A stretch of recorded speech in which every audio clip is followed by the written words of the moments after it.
Moi c'est Marie-Chloé et ici vous êtes podcast sur l'envers. Ça fait un sacré bout de temps, ça me fait bizarre que je suis pas venue vous faire un petit coucou. Bon, avec le déménagement et puis voilà, le fait de réorganiser toute la nouvelle maison, j'étais pas mal occupée. Et puis surtout, en fait, on a mis du temps à installer mon coin couture parce qu'on attendait des meubles, enfin bref, on s'en fout un peu, mais toujours est-il que j'étais pas très bien installée pour faire de la couture, donc je faisais des choses plutôt utiles pour la maison, mais au final, je prenais pas vraiment de plaisir à coudre, ce qui fait que je m'y suis mise seulement le week-end dernier parce que voilà, j'étais enfin installée comme il faut. Le tricot, j'ai eu un petit trou, enfin un grand trou on va dire au mois de juillet où j'ai pas eu énormément envie de coudre, de tricoter pardon. C'est un peu logique parce que voilà, j'avais plein de choses à faire dans la maison, donc voilà, on passe le week-end à faire la peinture, à aménager, donc c'était vraiment sympa. Mais là, depuis le début août, en fait, je me suis bien remise au tricot, pile au même moment que la canicule. Donc j'ai avancé doucement, mais j'ai pu finir quand même des petits projets et je me suis lancée dans un projet super que j'adore. Donc j'ai vraiment hâte de vous parler de tout ça. Mais je vous propose de commencer par la couture parce que voilà, j'ai des petits, c'est plus court, donc on va pouvoir ensuite prendre tout le temps qu'il nous faut pour le tricot. En couture, j'ai acheté plusieurs patrons. Déjà, j'ai acheté 2 patrons sur lesquels je louchais, enfin en tout cas je bavais depuis un petit moment. D'une part, il y a la chemise Alban de chez Machine. Il y a une version manche longue, mais aussi une version manche courte. Chez Machine a malheureusement arrêté son activité. Il y avait des patrons en solde. Et je me suis dit que c'était un peu la dernière occasion d'acheter cette chemise qui me plaisait beaucoup. Donc voilà. J'ai eu le patron papier de la chemise Alban. J'ai pas encore trouvé de tissu pour le coudre ce modèle. J'hésite un peu. Bon, je pense que je vais encore réfléchir. Je sais pas trop si je veux... Parce que j'ai vu des jolies versions en viscose, un peu ample, vraiment sympa. Mais aussi en coton. C'est vrai qu'elle a un look un peu plus, on va dire, un peu plus sérieux pour le boulot. C'est pas trop mon style en fait, mais bon, je vais voir. Mais je suis bien tentée par une version un petit peu large et dans un tissu plutôt fluide. Mais bon, ça je pense que vous le verrez plus tard. Et ensuite, j'ai acheté, donc celle-là je l'ai achetée d'occasion sur le site le site Instagram. Ça n'existe pas. Sur la page Instagram Vente Patron Couture, c'est la blouse Datura de Direndo. C'est une blouse sans manches. Vous avez plusieurs versions. En fait, donc il y a une version. En fait, je vais vous montrer l'arrière parce que c'est plus. Vous avez les 3 versions. Donc une version avec un col avec des genres de petits triangles ajourés. Une version avec un col Peter Pan et puis une version sans col, toute simple. Et l'arrière, il est boutonné. Donc c'est une coupe que j'aime beaucoup en été. Je trouve que c'est toujours très agréable à porter. J'ai vu des versions qui me plaisaient et puis c'est vrai que comme vous voyez, elle est en 2 parties, le haut et le bas. Le haut, elle peut être bicolore et je me dis que ça peut être intéressant pour utiliser mes chutes de tissu. Je cherche un peu des petits patrons comme ça, donc je vais voir ce que ça donne. Mais bon, comme on est déjà à mi-août, mais c'est vrai qu'il fait déjà chaud. Et l'été continue généralement jusqu'en septembre. On a très souvent un redout encore en octobre, voire fin octobre. Donc voilà, je pense que si je couds dans les semaines qui viennent une petite chemise d'été, j'aurai encore beaucoup d'occasions de la porter cette année. Je dirais heureusement pour la couture, mais malheureusement pour le réchauffement climatique. Mais ça, c'est une autre histoire. Le projet que j'ai terminé, je l'ai cousu hier. Il s'agit d'une blouse. Alors, j'ai fait un mix. Je me suis acheté le patron du top ou de la robe Satis d'Anne Kerdiles, donc de la marque Anne Kerdiles Couture.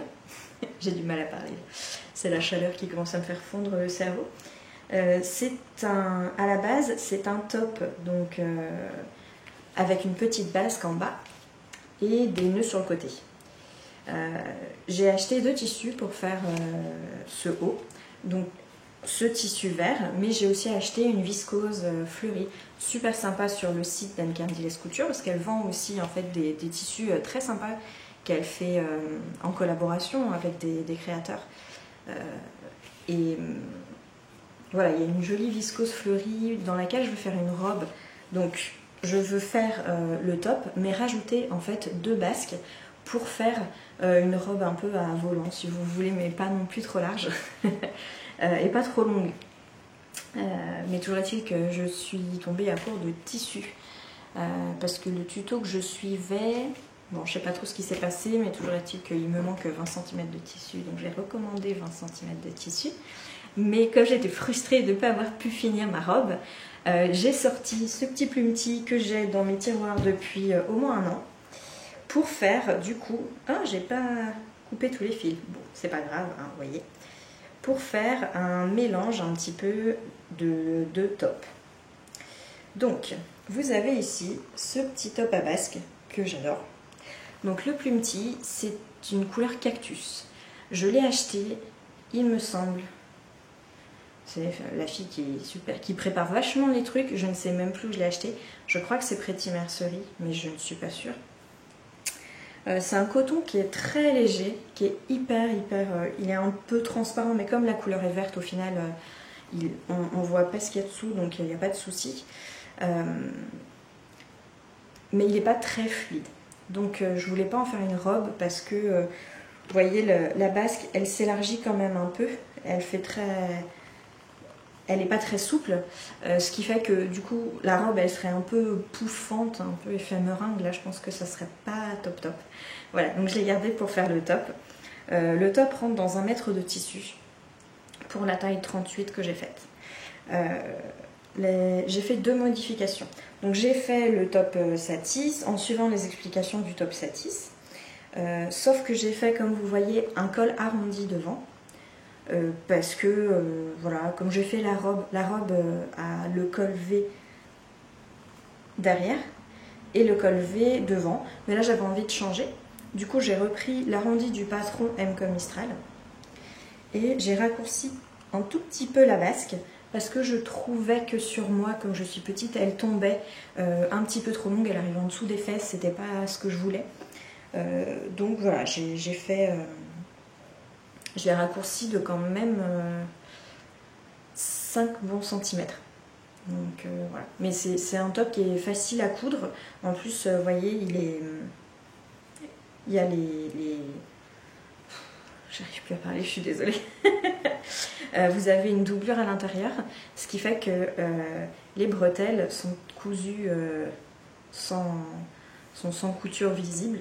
Donc elles sont très bien. J'ai pas mis le nœud dessus parce que sur celui-là je trouvais que le plumetis était déjà assez fourni, assez chargé, donc je voulais pas rajouter les petits nœuds. Et voilà, c'est un haut qui taille bien, il est très agréable à porter. La couture est pas très compliquée. Le seul moment un petit peu délicat, c'est effectivement les bretelles.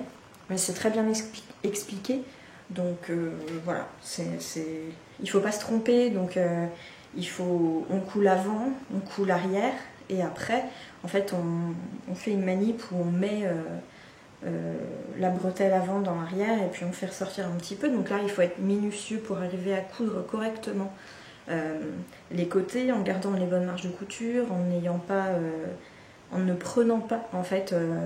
toute la bretelle dans la couture pour faire un gros tas de tissu. Mais c'est pas... Voilà, je trouve qu'en s'appliquant un petit peu, c'est vraiment tout à fait faisable et accessible. Et ça fait un haut très sympa, vraiment léger.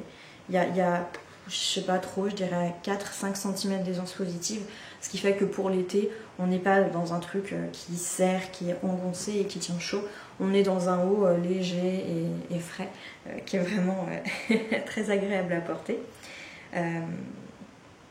Alors, ça ressemble un petit peu à la robe Mistral, au top Mistral d'M comme Marie, sauf que l'encolure était trop large pour moi par rapport aux mesures données, les bretelles tombaient. J'avais fait la robe l'été dernier. Les bretelles tombaient, c'était pas du tout agréable. C'était pas adapté en tout cas à ma morphologie.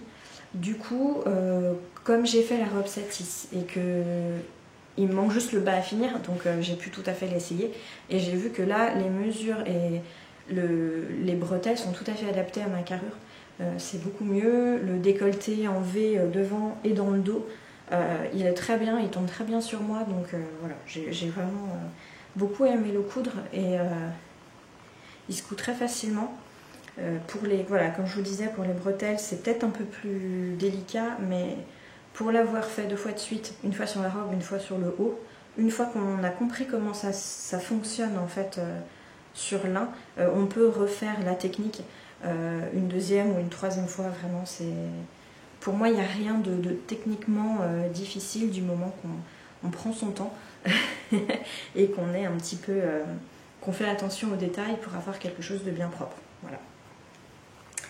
Donc voilà, le petit top Satis en plumetis vert cactus, hyper sympa pour l'été. Aujourd'hui je ne porte rien de fait main. Non, je me suis pas du tout attelée à ça pour le podcast.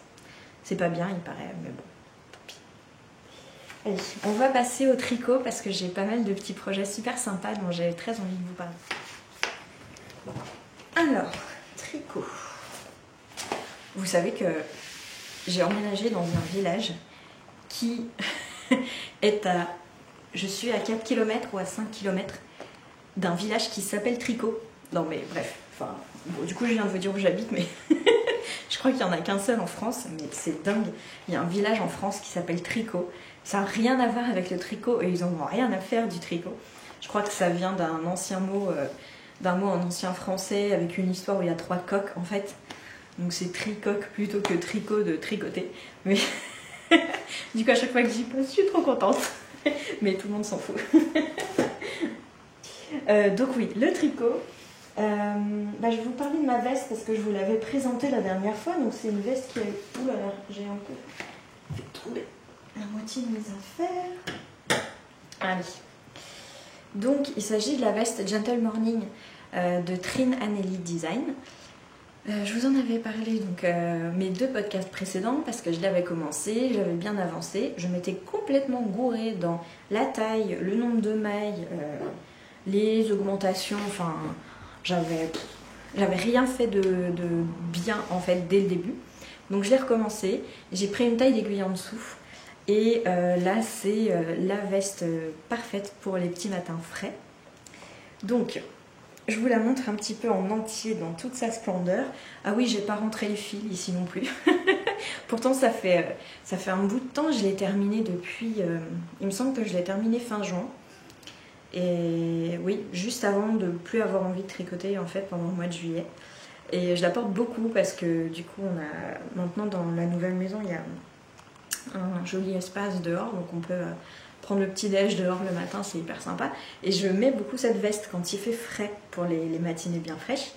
Et j'ai toujours les fils qui trempent dans le café au lait. Enfin, pour moi, c'est de la chicorée au lait, mais bref. À chaque fois, je me dis, il faut que je m'énerve tous les matins sur les fils qui traînent dans le beurre, dans la confiture, dans le café. Et pourtant, j'arrive pas à... Voilà, je sais pas, à m'atteler, à rentrer ces fils. Enfin, c'est psychologique. Je pense que tout le monde est passé par là à un moment ou un autre dans un projet. Voilà, donc c'est une veste. C'est une veste qui n'est pas tout à fait droite. Elle a l'air droite comme ça. Elle est un tout petit peu cintrée au niveau de la taille. Oh, il y a plein de cheveux là. Bref, bon, c'est une veste portée, hein, donc il y a des cheveux, des poils, bref.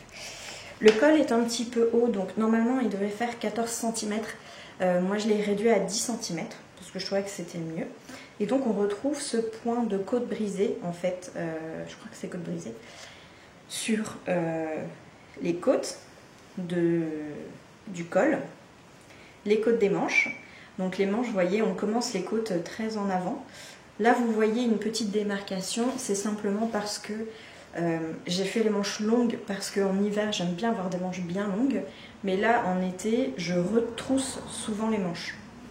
Donc c'est pour ça que vous voyez une démarcation, mais en fait dans le modèle il n'y en a pas. Hein. C'est juste moi à l'usage qui crée cette démarcation que vous voyez. La bande de boutonnage est tricotée en même temps.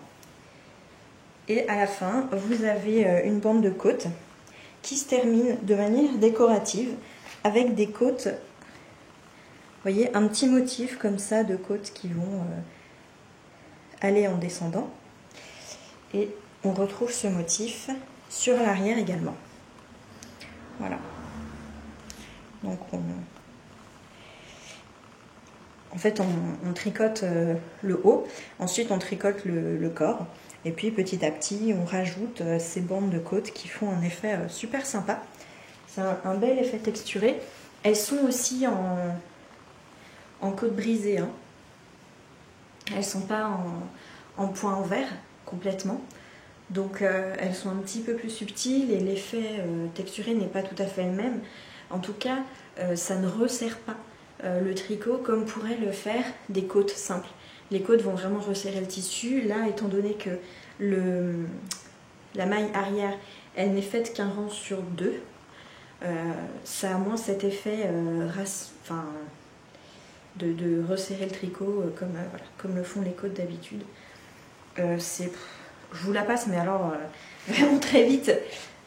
Ou que d'un côté, hein, c'est bien, que d'un côté. Je vais devenir toute rouge de ce côté-là tellement j'ai chaud. Sont des manches raglan avec une augmentation un peu visible que j'aime beaucoup. Vous voyez, le col, pour moi, il arrive là à 10 cm, donc c'est bien suffisant. 4 cm en plus, ça me chatouillerait, ça m'irait dans la bouche, ça gratte le nez, enfin bof. Voilà, je n'avais pas envie. Et vous voyez les manches, là pour l'hiver, j'aime beaucoup cette longueur, mais à l'usage le matin, quand on n'est pas en période non plus hivernale, j'aime bien les retrousser comme ça pour pouvoir ne pas... En plus, ça me permet de ne pas avoir à rentrer les fils parce qu'ils ne vont pas tremper dans la chicorée. Il fait vraiment chaud. Donc, la laine que j'ai utilisée pour cette veste, c'est la laine de la boutique Le Petit Grain. C'est une boutique à Saint-Valery-sur-Somme en Picardie et plus précisément en baie de Somme. Donc c'est là où j'étais en vacances l'été dernier, où je suis aussi allée en vacances cette année parce que voilà, c'est vraiment un endroit magnifique. Et Saint-Valery-sur-Somme, c'est un peu l'une des villes principales de la baie de Somme. La baie de Somme, comme son nom l'indique, c'est une baie. Et donc vous avez une ville au nord qui s'appelle Le Crotoy et au sud Saint-Valery-sur-Somme, qui est une ville avec un centre-ville moyenâgeux qui est très beau. Et vous avez un endroit dans le centre-ville commercial, enfin commercial, touristique je dirais plutôt, une petite boutique qui s'appelle Le Petit Grain, qui vend des jeux un peu anciens ou à l'ancienne, qui travaillent le cuir, qui vendent des petits souvenirs, des petits cadeaux, mais aussi des ceintures et des objets en cuir, et qui se sont mis en fait à vendre de la laine locale, parce que donc en baie de Somme, il y a des prés salés, et puis il y en a aussi en Normandie, il me semble. Donc c'est des prés comme... Voilà, c'est un endroit qui est plein de zones humides, marécageuses, où du coup le mouton est vraiment très adapté. Mais donc les prés salés, c'est des endroits où l'eau de mer remonte, ou alors qui vont être partiellement de temps en temps pendant la journée ou pendant l'année submergés par l'eau de mer. Ce qui fait que donc... il y a toute une flore spécifique qui se développe et on les appelle les prés salés parce que du coup c'est des prés sur lesquels l'herbe et on va dire la végétation qui pousse. C'est une végétation qui pousse sur de l'eau, sur des terres qui sont un peu irriguées par de l'eau salée. Et on fait beaucoup de moutons, d'élevage de moutons pour la viande. dans ces régions. Hein. Ce qui est très connu dans le coin, c'est l'agneau des prés salés.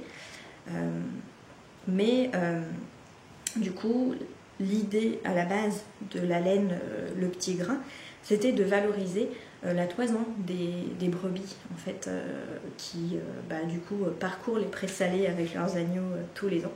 Parce que donc, comme c'est le cas dans plein d'élevages français, hein, la laine n'était pas valorisée, elle était simplement jetée ou brûlée après la tonte, ou alors au mieux vendue pour être transformée en Chine en un truc qui ne ressemble plus du tout à de la laine, et qui avait parcouru 3 fois la circonférence de la Terre pour finir dans un produit ultra transformé. Donc là, ils ont décidé de valoriser la laine des éleveurs locaux. Donc il y a plusieurs races normandes, de Normandie, de Picardie, du nord de la France. Et donc ils ont cette couleur, on va dire, naturelle, mais ils font aussi un petit peu de teinture. Donc au départ, ils avaient surtout du bleu, du jaune et du orange.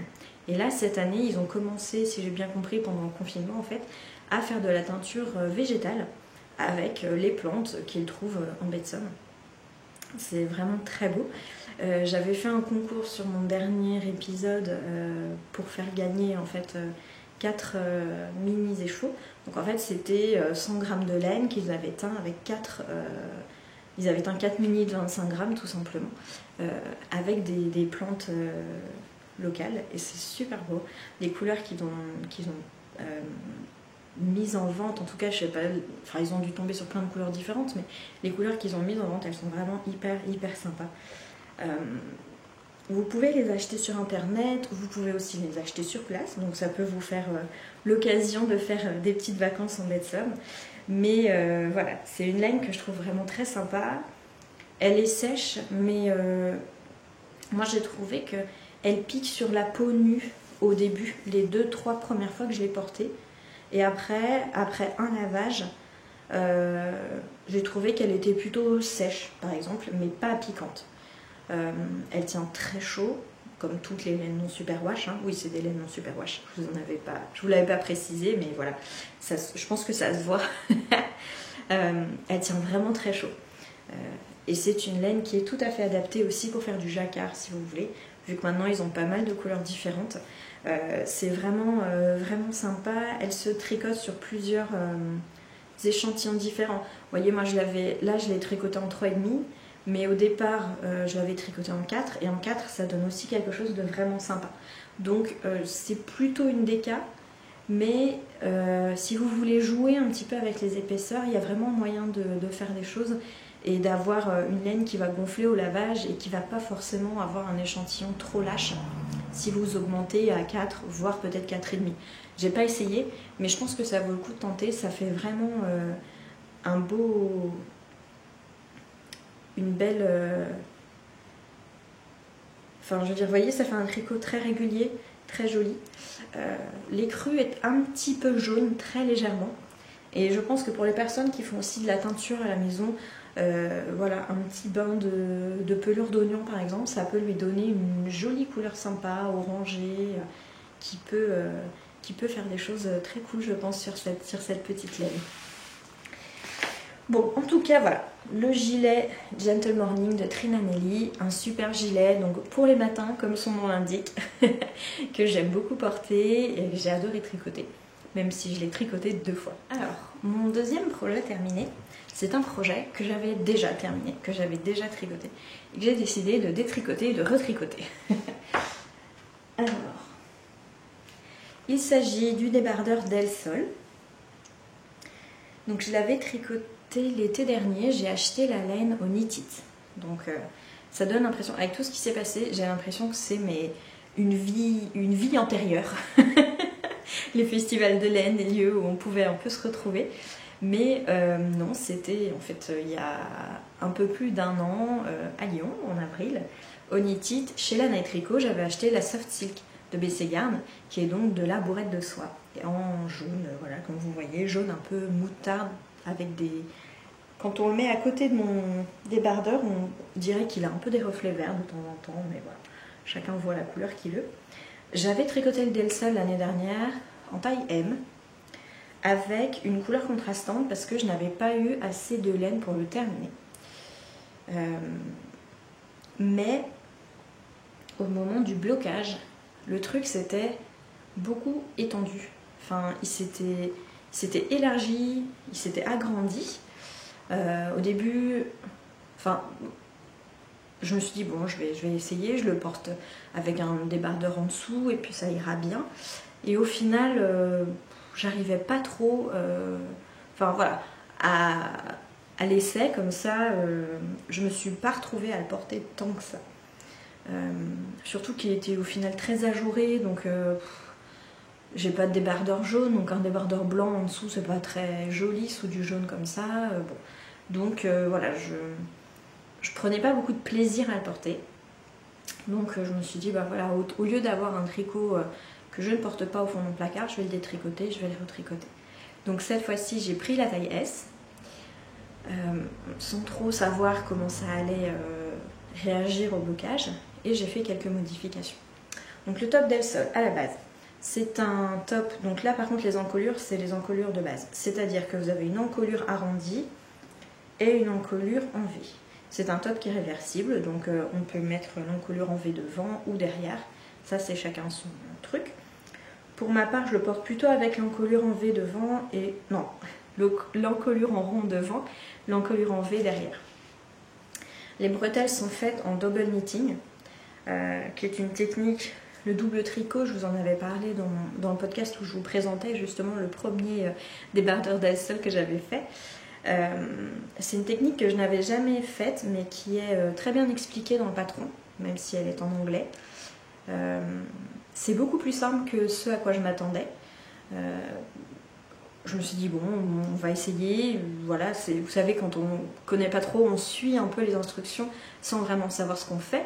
Et puis voilà, après quelques rangs, au final, j'avais bien compris comment ça fonctionnait et j'ai réussi à les faire très rapidement. Donc en fait au départ on fait les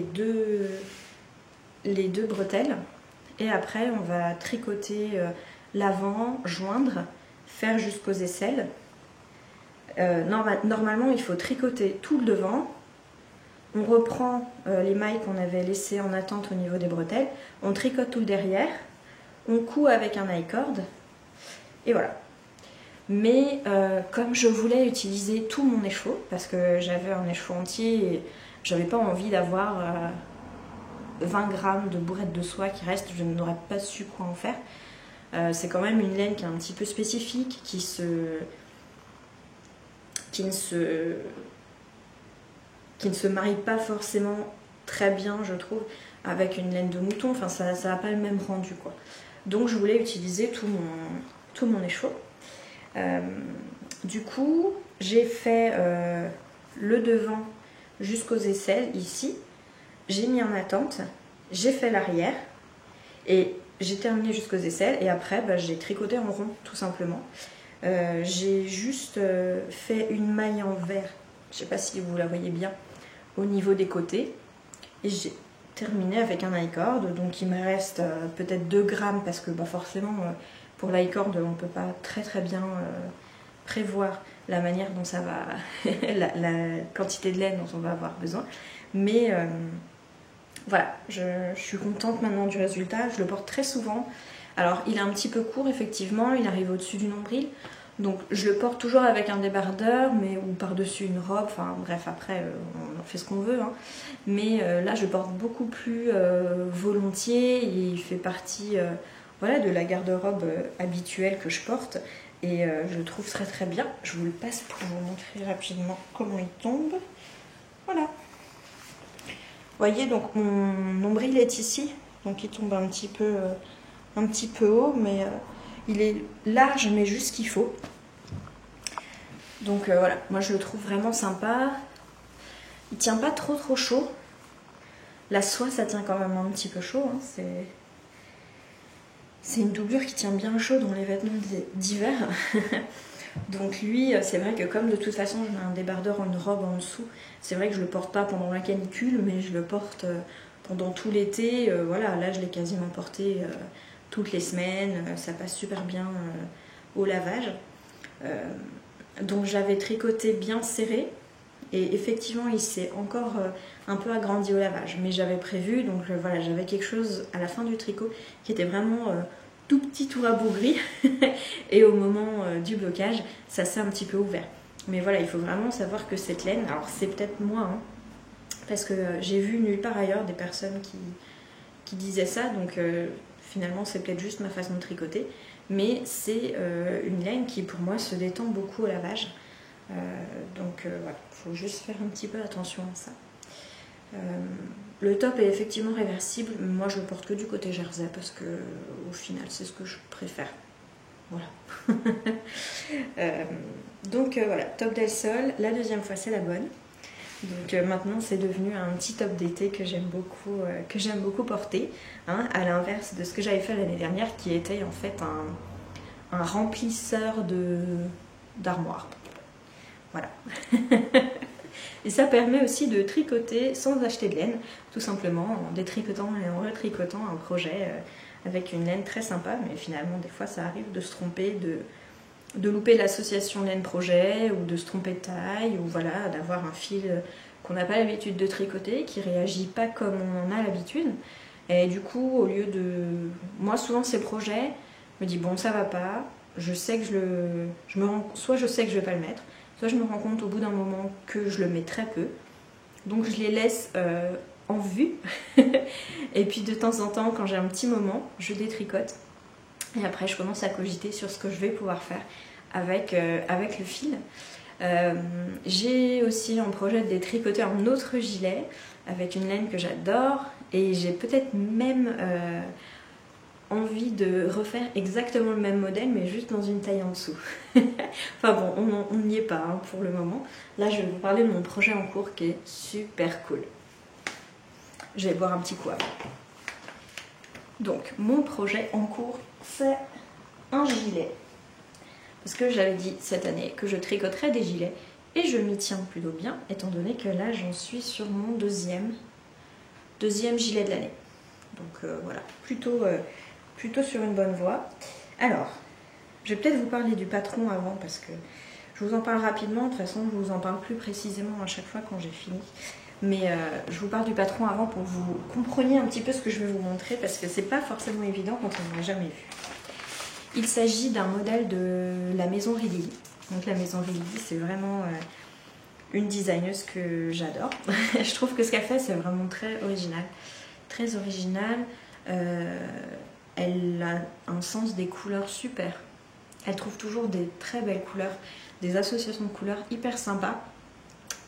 Et il y a des personnes qui trouvent des associations de couleurs très bien, où on a du mal à sortir en fait de ces associations de couleurs. Mais elle, du coup, elle propose d'autres associations, elle donne des explications qui vous permettent de comprendre si vous voulez changer de couleur, il faut mettre des couleurs claires ici, des couleurs foncées là. Donc elle vous donne des clés un petit peu pour faire votre propre association de couleurs.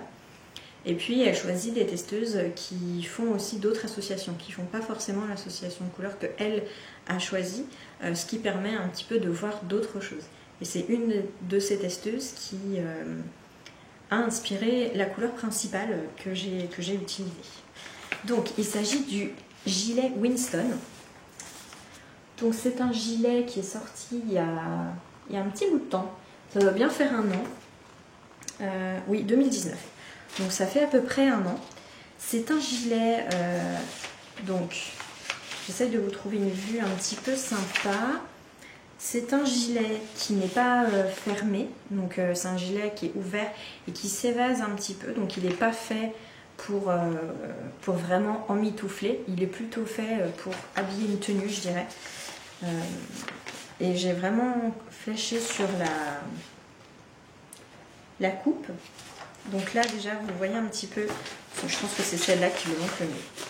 Donc vous avez une couleur principale, on va dire neutre, et sur les emmanchures et dans le dos, vous avez un jeu de rayures qui est fait avec 4 ou 5 autres couleurs différentes.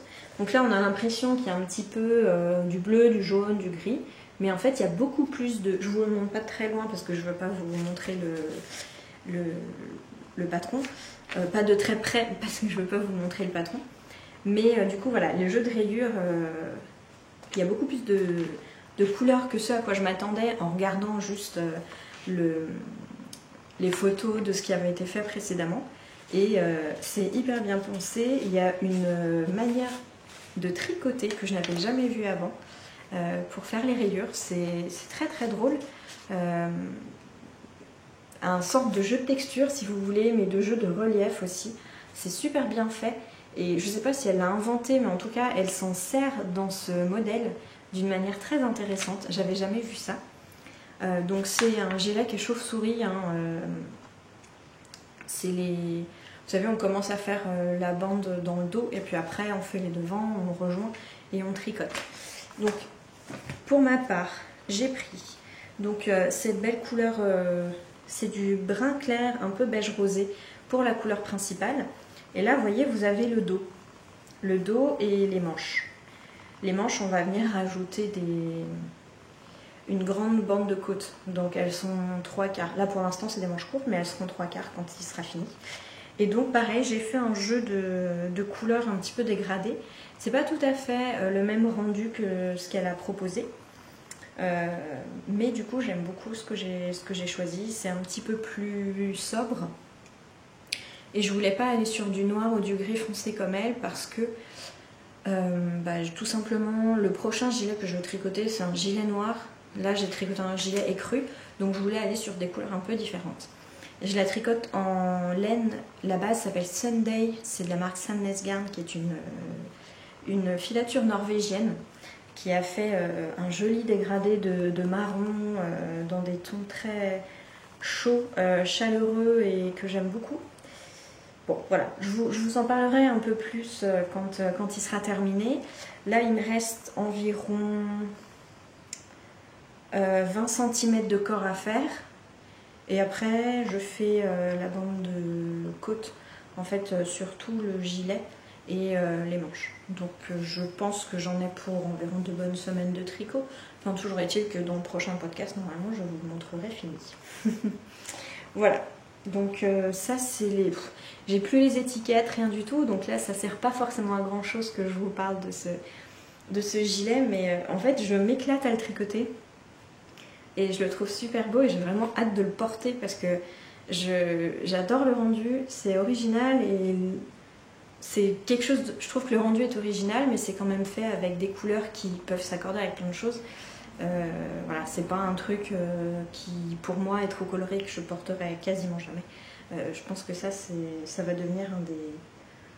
Enfin je sais pas, j'ai encore jamais essayé mais enfin je l'ai pas terminé mais je pense déjà que ça va devenir un des basiques de ma garde-robe donc je sais pas trop comment on peut prédire ça si c'est possible mais voilà, c'est le gilet Winston de la maison Lily, c'est un super gilet, il est pas difficile. Si vous avez des petits restes, c'est très bien parce que en fait, là j'ai acheté des pelotes de 50 grammes, mais au final, il n'y a même pas besoin de 50 grammes. Donc si vous avez des mini ou des restes qui vont bien ensemble, ça peut tout à fait être utilisé pour faire la partie, vous voyez, la partie rayée ici, et donner quelque chose de vraiment très sympa. Après, bon, il vous faut pas mal de laine quand même pour la couleur principale, mais en tout cas, c'est un bon stage buster, comme diraient les anglophones, mais on peut bien aller au bout des restes avec le début du pull. Il existe en taille. Alors, il va de la taille XS à la taille 4XL. Donc pour des tours de poitrine de référence, hein, pas la mesure finie, mais de 78,5 cm jusqu'à 132 cm. Ce qui compte surtout, et comme il est chauve-souris, voilà, normalement il y a pas mal d'aisance positive prévue par rapport au tour de poitrine de référence qui est donné. C'est un gilet qui n'a pas été énormément cousu, mais tricoté. Je sais pas ce que j'ai avec la couture et le tricot aujourd'hui. Ça n'a pas été énormément tricoté, mais je trouve qu'il est vraiment beau et original. Et en plus, les patrons de la maison Lily sont toujours fait, ils sont vachement bien écrits, ils correspondent vraiment à ma manière de penser le tricot. J'ai vu que chez elle, elle fait des diagrammes récapitulatifs en fait, qui vous permettent, une fois que vous avez le point en tête, sur une seule page, d'avoir l'ensemble comment dire, de l'échange de l'alternance, merci, de l'alternance de couleurs, de l'alternance de points. Elle l'a fait, j'ai déjà fait 2 autres patrons d'elle. Et à chaque fois, il y a 7 pages. Et en gros, voilà. Vous voyez, là, il y a un patron de 6-8 pages. Et vous avez la page récapitulative. Et ce qui vous permet, en fait, une fois que vous avez tout compris, de garder avec vous juste la page récapitulative. Et puis vous arrivez à suivre, à noter en même temps. C'est hyper pratique. C'est la seule qui fait ça à ma connaissance. Et en tout cas, pour moi, c'est hyper pratique. Et ça va vraiment bien avec ma manière de tricoter. Donc voilà, si vous n'avez jamais essayé des patrons de la maison Rélie, moi je vous la recommande parce que elle fait des choses vraiment sympas et en plus ses patrons sont très clairs, très bien. Et elle est super sympa. Donc si vous avez des questions, elle parle français, donc si vous avez des questions, vous pouvez la contacter. Franchement, il n'y a pas de souci. Voilà, c'était un peu tout pour ce nouvel épisode. Bon, après, faut que je m'y remette tranquillement. En couture, je vous ai pas montré grand chose parce qu'en fait, j'ai passé pas mal de temps au moment de mon déménagement à coudre des rideaux. Parce que donc dans ma maison, j'ai 3 fenêtres qui donnent sur la route. C'est la route principale, mais c'est un petit village, donc je m'étais dit, je ferai des rideaux à un moment, voilà. Et puis un soir, en rentrant du boulot, donc moi je vais au travail à vélo, donc quand je rentre, je fais pas de bruit. Donc les gens ne m'entendent pas arriver comme on entend une voiture arriver. Il y avait un de mes voisins, il était à la fenêtre comme ça en train de regarder dans le salon. Donc pas du tout gêné le gars, je lui ai dit bonjour, et puis lui il a fait oh salut, et puis il est rentré chez lui quoi, voilà. Et du coup, le soir même, j'ai dit ce week-end, on va acheter du tissu et on va coudre des rideaux pour les 3 fenêtres. Au final, je me suis retrouvée à acheter de la toile à beurre, parce que ça coûte pas cher, c'est fabriqué en France. C'est un tissu qui est utilisé pour l'alimentaire, donc il n'est pas traité, il n'y a pas de matière chimique dessus. En tout cas, celui que j'ai pris. Et celui que j'ai pris, c'est fabriqué en lin, en fait, donc cultivé en France. Et ça coûte genre 2 € le mètre, donc j'ai acheté de quoi faire des petits rideaux tout fins, quoi, des voilages, mais pour qu'en tout cas, pour briser la vue de mes voisins un peu trop intrusifs. Mais mine de rien, coudre des rideaux, j'ai fait des rectangles, quoi, et puis après des petites lanières en tissu, mais c'est vrai que déjà prendre les mesures, c'est un petit peu long, et puis coudre les rideaux, c'est pas fou, quoi, hein, voilà. Mais donc voilà, j'ai des projets finis, c'est juste des rideaux en voilage blanc, même couleur ocre. Donc rien de foufou à montrer, mais c'était très utile et ça a été cousu en urgence chez moi il y a quelques semaines. Donc la prochaine fois, j'espère avoir fini la robe Satis. Et puis là, je me suis imprimé le patron de la culotte Paola de chez Petit Patron pour essayer ça. Et j'ai pas mal aussi de petites choses que j'avais déjà au début des vacances. J'ai imprimé tous les patrons que j'avais en PDF, patrons gratuits que j'avais téléchargés. Ça me saoule les patrons PDF, ça me saoule de scotcher les feuilles, mais je me suis dit au moins comme ça, c'est vrai que ça sert à rien que j'achète des nouveaux patrons alors que j'ai déjà. Là j'en ai imprimé 4, vous voyez, patrons en PDF, je prends un petit peu de temps, je les assemble. Donc j'ai la culotte Paola, le Caraco Cédra de Maison Fauve, le t-shirt Arsène 2.0 de chez Machine. J'avais déjà la première version, mais ils en ont sorti une deuxième version améliorée. Et puis la jupe Justine de Ready to Sew. Elle l'avait sortie l'année dernière en patron gratuit. Et là, j'ai vu que Anna de la Night Tricot l'avait cousu, mais en version courte.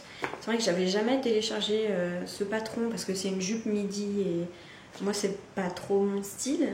J'avais peur que ce soit trop bouffant si je raccourcissais juste la jupe comme ça. Et en fait, elle l'a fait et ça va super bien. Donc moi, je vais tenter ça. Je ne sais pas encore trop quel tissu je vais utiliser, mais en tout cas, voilà, j'ai au moins ces patrons à faire pendant l'été. On verra ce que ça donne. Et puis voilà, pour l'instant, il n'y a plus de rideaux. Donc, enfin, il y a les rideaux, il n'y a plus de rideaux à coudre. Donc je vais pouvoir me consacrer un peu au tricot pour moi et pour la famille. Voilà, donc je vous laisse sur un petit film que j'ai filmé il y a quelques semaines. En fait, dans ma famille, il y a la sœur de mon grand-père qui est décédée il y a quelques semaines. C'était quelqu'un voilà, que j'aimais beaucoup et donc je suis allée récupérer plusieurs de ses affaires pour avoir des souvenirs d'elle chez moi. Et j'ai trouvé dans ses affaires d'école son cahier de tricot. C'est un petit cahier qu'on leur avait fait faire à l'école, quoi, à l'époque où on apprenait le tricot à l'école. Je vous le rajoute en film juste après parce que je trouve que c'est très mignon et il y a des choses assez sympas. Donc voilà, ce sera le petit bonus. En attendant, bon courage à tous ceux qui travaillent, bonnes vacances à tous ceux qui ont un petit peu de temps pour se reposer. J'espère que vous êtes au frais et que vous ne souffrez pas trop de la chaleur. Pour ma part, ça va, la nouvelle maison est plutôt fraîche, mais c'est vrai que j'ai hâte d'être à des températures un petit peu plus clémentes pour pouvoir reporter un peu les tricots que j'ai faits. J'espère pouvoir revenir faire un nouvel épisode d'ici un mois, reprendre le rythme normal. Cette installation, je vais voir si ça rend bien au niveau de la lumière, du son. Sinon, peut-être que je verrai pour allumer une lumière la prochaine fois. En tout cas, merci beaucoup d'être resté jusqu'à la fin. Je vous laisse avec le petit film et puis j'espère qu'on pourra se revoir très bientôt. Salut!